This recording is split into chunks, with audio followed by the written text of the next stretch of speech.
ASM production law को आबि गेल छथि भगवती गीत जे अपन सुंदर सन आवाज से सजौने छथि भाई कल्याण जी आ रचनाकार छथि राजा ठाकुर। तो सुनल जाओ सुंदर सन भगवती गीत।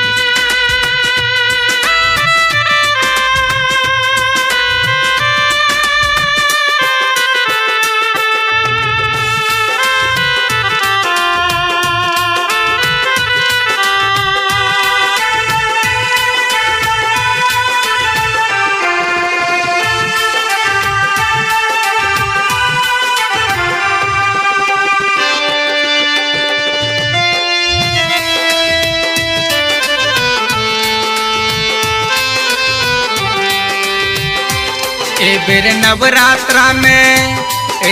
नवरात्रा में आयब हमरो द्वारिये दै छी हम हकारिये माँ। ए बेर नवरात्रा में आयब हमरो द्वारिये दै छी हम हकारिये माँ।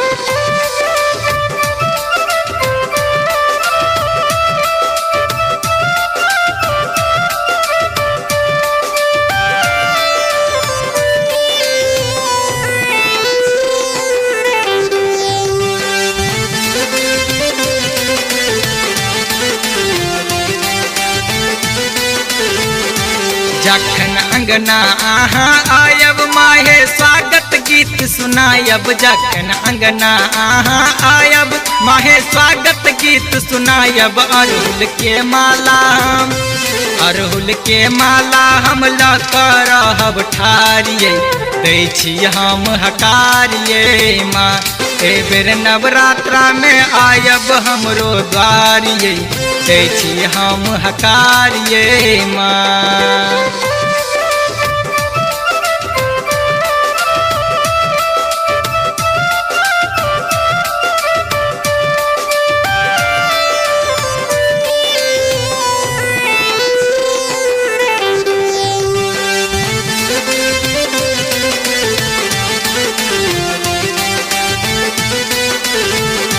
चानन चौकी पर बैसायब अपने हाथ से भोग लगायब। चानन चौकी पर बैसायब अपने हाथ से भोग लगायब। जे सब जूरत मैया करब सब सत्कारिये दै छी हम हकारिये माँ। ए बेर नवरात्रा में आयब हमरो द्वारिये दै छी हम हकारिये माँ।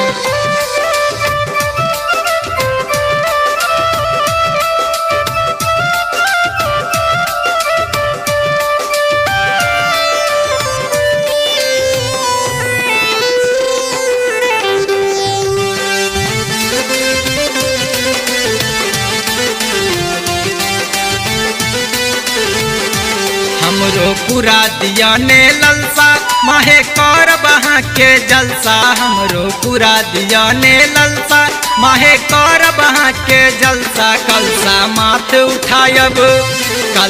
माथ उठायब ओढ़ी चुनरिया लालिये दै छी हम हकारिये माँ।